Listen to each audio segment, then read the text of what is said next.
अगला मेरा सवाल आपसे ये डॉक्टर साहब, अब स्ट्रोक का मरीज जो है वो उसने पहचान लिया या घर में किसी ने देख लिया कि उसको स्ट्रोक हो गया है, अब उसको अस्पताल ले गए हैं, इमरजेंसी ले गए हैं, तो अब उसको क्या पता होना चाहिए? अब मेरी तशखीस के लिए क्या होगा? मेरा सीटी स्कैन होगा, मेरा एमआरआई होगा, मुझे क्या किया जाएगा?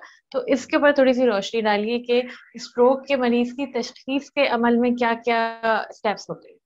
जी जी बिल्कुल। तो डायग्नोसिस में ये है कि बहुत लोग समझते हैं कि सीटी स्कैन जो है वो डायग्नोसिस के लिए जरूरी है, मैंने तशखीस के लिए जरूरी है।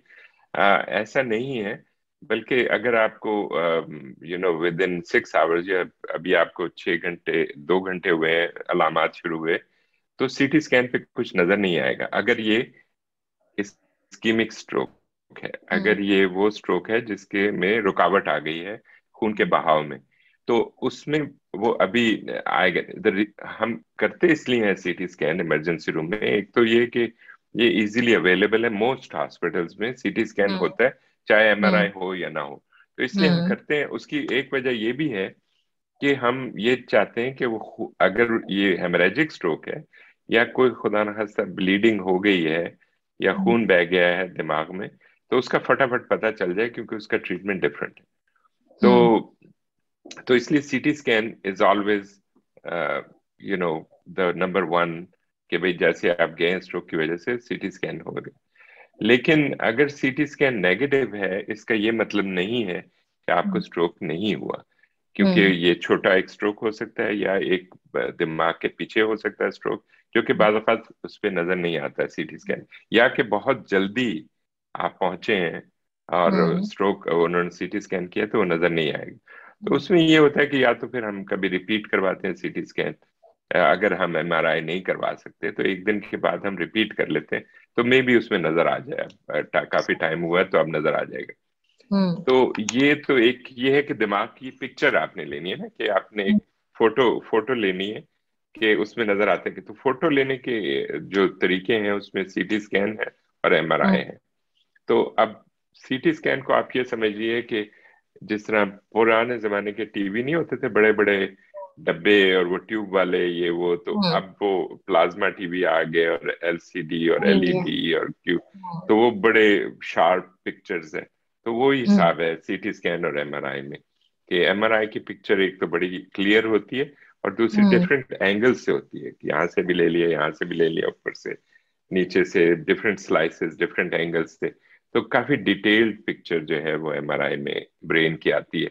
और सॉफ्ट टिश्यू जो जो ब्रेन इटसेल्फ है, उसके लिए एमआरआई बेहतर है सीटी स्कैन से। सीटी स्कैन बेहतर है ब्लड देखने के लिए या फिर हम्म। फ्रैक्चर, स्कल का फ्रैक्चर देखने के लिए। तो ये तो पहले होगा।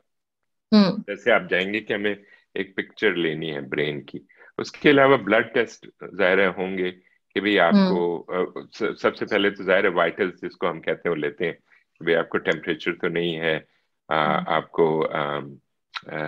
ब्लड प्रेशर क्या है, आपका हार्ट रेट क्या है, पल्स क्या है, और हम्म। आपका वजन और बीएमआई बॉडी मास इंडेक्स जिसको हम कहते हैं, कि वजन और उसके कदामत जो आपकी हाइट है उसके लिहाज से आपका वेट कैसा है। हम्म। तो ये तो वाइटल साइंस हो गए। उसके बाद सीटी स्कैन या एमआरआई हो गया। फिर ब्लड टेस्ट में ये बेसिकली हम इसीलिए करते हैं कि हमें पता चले कि आपके रिस्क फैक्टर्स क्या हैं।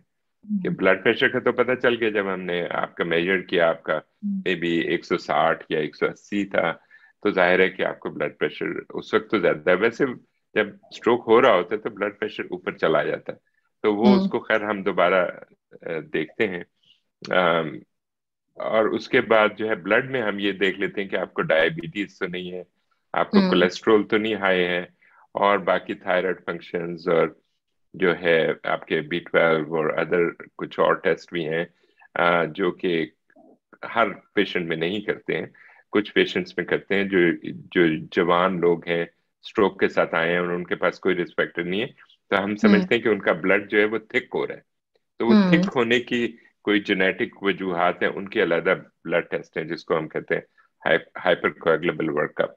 तो वो हर पेशेंट में नहीं हम करते। तो ये बुनियादी टेस्ट हैं जो कि जब आप जाएंगे तो होंगे वहां पे, ताकि डायग्नोसिस हो सके या तशखीस हो सके इसकी फालिज की।